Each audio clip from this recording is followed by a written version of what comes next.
Dr. Brad Musil, and welcome to episode 0 of The Great Philosophical Abyss, called What is the Great Philosophical Abyss?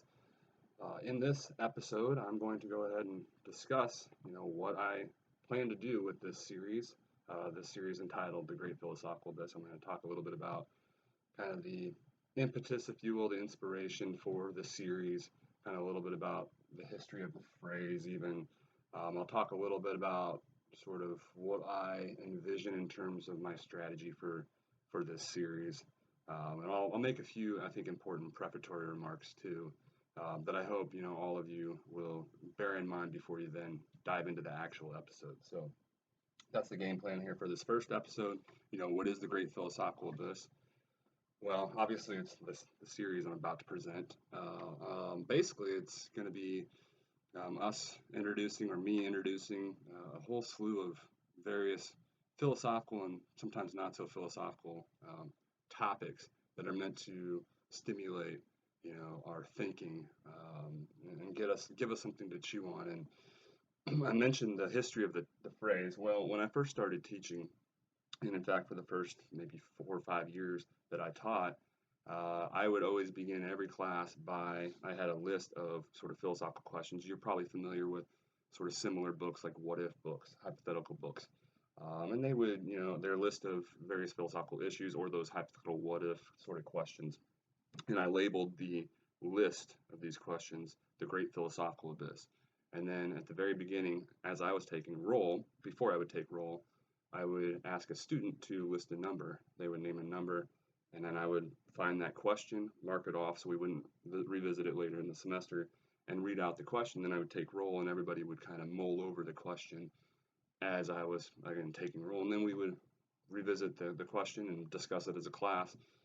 Not for very long, but a few brief moments, listening to what each other had to say on the issue. And it was kind of, students really enjoyed it. A lot of times they were somewhat silly sort of issues, but they were still sort of philosophical in nature and would still draw out important philosophical points and so on. So it was a kind of fun, more informal way of discussing philosophical issues. And again, the students really enjoyed it, and it did kind of get us warmed up, so to speak, for then the lectures that followed and the more heavy-duty thinking that was to follow. But for practical reasons, as things went on, I just didn't have time to do this, and so over the years, then I abandoned the Great Philosophical Abyss until now, when I am reviving it, so to speak, through this series, which I've aptly named then the Great Philosophical Abyss. So more on sort of kind of strategy and sort of how I'm going to approach the series here in a moment. But a little bit more about kind of why I'm doing it. So I had that little history with respect to what I called the Great Philosophical Abyss in my own teaching, and that was a favorable sort of experience, and a lot of students made favorable comments on that. And so I thought it would be, of interest to then students now to have a similar sort of discussion generated.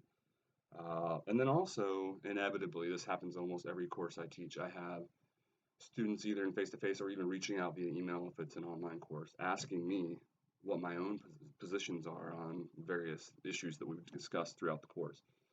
And I'm always very leery, especially the earlier on in the course we are, to share my own personal views. And in fact, I think that part of an instructor's job, if they're doing their job appropriately, should be to remove as much as possible your own personal bias. So the mark of a successful lecture, in my opinion, is having a student asking me afterwards what my own opinion is on it, right? Because I don't want my bias to shine through, and I do what I can to prevent that.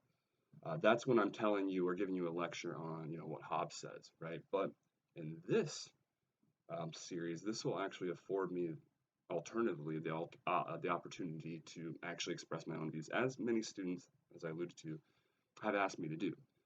Again, I don't think it's that appropriate to do it in the lectures, and so that then is the impetus, part of the impetus then for me to provide this, because it does give you a kind of window into what your instructor, right, the one you've been listening to all semester or for the entire course, what the instructor actually thinks.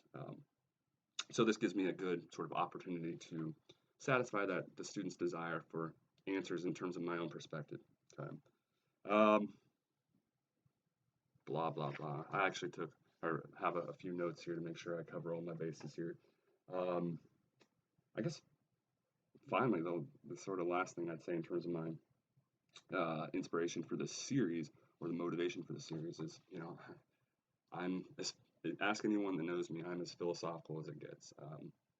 This stuff does literally keep me awake at night, and I'm always thinking about this kind of stuff. And so it's kind of an outlet then for me to this series will provide kind of an outlet then for me to better articulate my own views. And my hope is, in some sense, it's cathartic for myself then as well. It gives me an avenue to, again, better articulate sort of flesh out and better articulate some of my own views. Okay, so I do hope to get something out of it myself as well, obviously.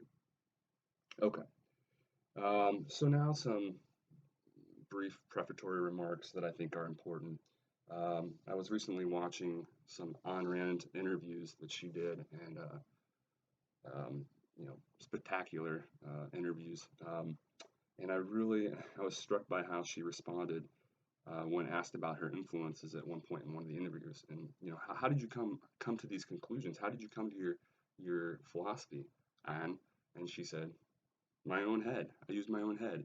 And I think we all like to think we're doing that, but I really do focus on that. And I think philosophers in general, they do try to be as rational and analyze things as much as they can, right? And so, to Rand's point, I like to think in what I will discuss in these episodes, I'm coming to these views entirely myself. And why I'm saying all that is because the upshot's going to be that there will be times where I'm going to say things that might catch you completely off guard, that are totally unconventional and maybe even sometimes controversial. Um, and that's in part because I like to think I'm being original or like trying to approach these topics completely of my own accord without various external influences and factors affecting me and my position on the issue. So in other words, I'm trying to be as logical and as objective about these matters as possible. And in doing so, of course, we all like to think that we're doing that, right? Um, but in doing so, and insofar as someone is successful in doing so, you might end up truly offering different takes, right? Ones that people aren't used to, and that some might find, this is the worry and why I'm talking about this, some might find offensive. So, in view of that, people that know me well, they know my heart's in a good place, and if even those who have taken a course with me are probably in a good enough position to know that regardless of how something I might say comes across, hopefully, they would be in a position to give me the benefit of the doubt. And again, the whole point here is that I'm hoping that you will also do the same. That I'm putting myself out there a little bit, offering my own perspective, right, and being completely honest and forthright about my true thoughts on these issues. And so, in turn, I just ask you to give me the benefit of the doubt if there ever is a time where it seems like I'm saying something extremely objectionable or offensive. Again, bear in mind that my intent is never to harm others. It's always the pursuit of truth. Okay. And again, I like to think that everything I'm going to say and the thoughts I'm formulating and the views I'm expressing, it's just a reflection of me, of my own accord, traveling down this path towards truth. In no sense am I ever aiming to hurt anyone's feelings, so to speak, or say something that's offensive to a significant portion of people. Now, I do understand that whenever you're talking about philosophical issues, it's almost impossible not to offend someone, right? I mean, that's the nature of these issues. They're controversial, they're debatable, right?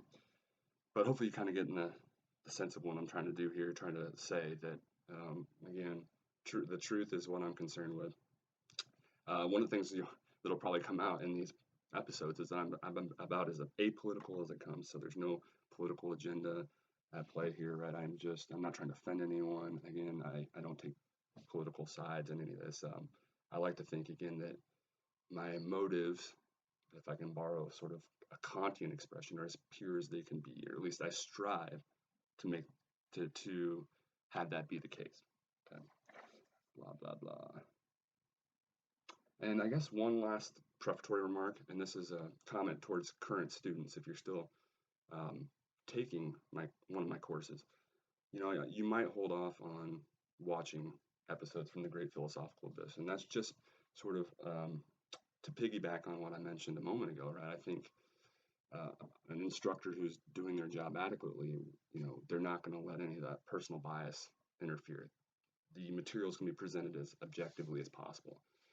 And I think along those same lines, in a similar vein, if you go into a lecture kind of already knowing what the instructor thinks about it, then you might be making all sorts of connections that you might not otherwise be inclined to make, and it might actually be misguiding in a way and misleading.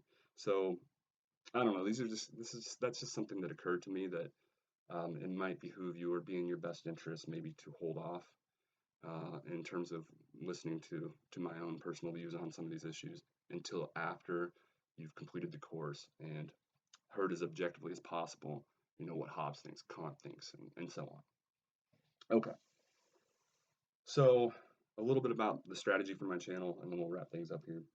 Or not my channel, but the series here. So by contrast with the lectures, right, this is going to be more informal. You're going to hear my personal take, obviously, and so my job is not to convey, or my aim is not to convey what Hobbes thinks about human nature, but rather what I think about human nature. Um, so it'll be less objective, obviously, and then it won't be as formal in the sense that I won't come with a pre-printed lecture, pre-printed lecture notes. I might have some notes. I probably will have some notes. I like to be structured, but it won't be nearly as you know detailed and so on. A lot more of it'll be off the cuff, I guess, is the general upshot there. Basically, what I'm going to do, the plan is, there's no particular order per se, but I'll just kind of draw from that bank of philosophical questions that is known as the Great Philosophical Abyss, at least to me. And each episode will center around one of those questions. So that's the game plan for each particular episode.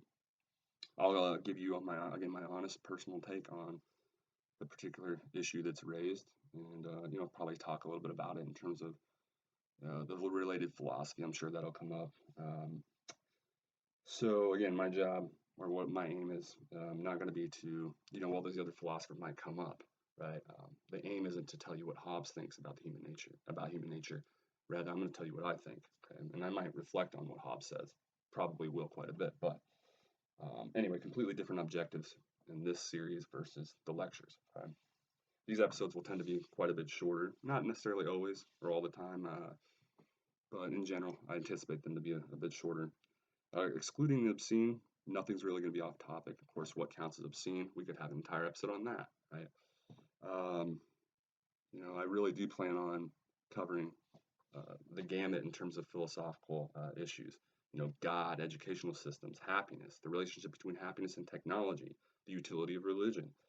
Why is there something and not nothing? I'll probably start there because that's really the question that got me started down this philosophical journey in the first place. Back when I was extremely young, I remember having that sort of philosophical question always looming on my mind. Why is there something and not nothing? Should we feel obligated to vote? How timely is that question? Is human nature good or evil, or neither? Should we feel obligated to come to class when nothing particularly stimulating is going on that session, right? So there's just a review scheduled, right? So some of them very philosophical, some of them not so much, right? But again, all of them will be sort of get us thinking in a kind of less formal manner. And then at the conclusion of each episode, I plan on sort of coming off the philosophical fence, if you will, presenting some either or scenarios or questions related to whatever, the topic at hand or the issue at hand, and then kind of coming off the fence, so to speak. So, one of the upshots of philosophy can be, right, and tends to be the case oftentimes for many people, the more you read philosophy and so on, is that you're kind of opened up to this awareness of how little, in fact, right? This idea of Socratic wisdom, which comes out in the Platonic dialogues. Maybe wisdom lies in appreciating how, and recognizing and acknowledging how little we, in fact, know. But on the flip side, I think philosophers in particular can grow complacent, right? They can sort of assume the opposite tendency and grow complacent in this sort of gray area, in this wishy-washiness, right? And so I think it sometimes, right, for the sake of getting somewhere and trying to get somewhere, it behooves us to try to take a stance, right, as best we can on these particular issues. So, and it's fun. It's fun in some sense to, pick a side, so to speak. And so, I'll do that for better or worse at the end of the episodes. I'll take my I'll take a side of the fence, so to speak, on related issues.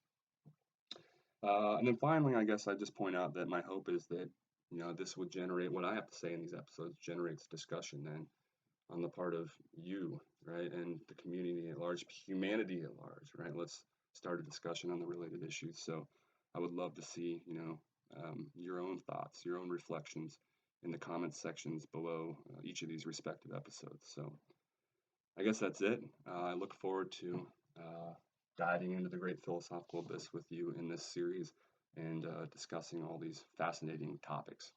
So until episode 1, thank you.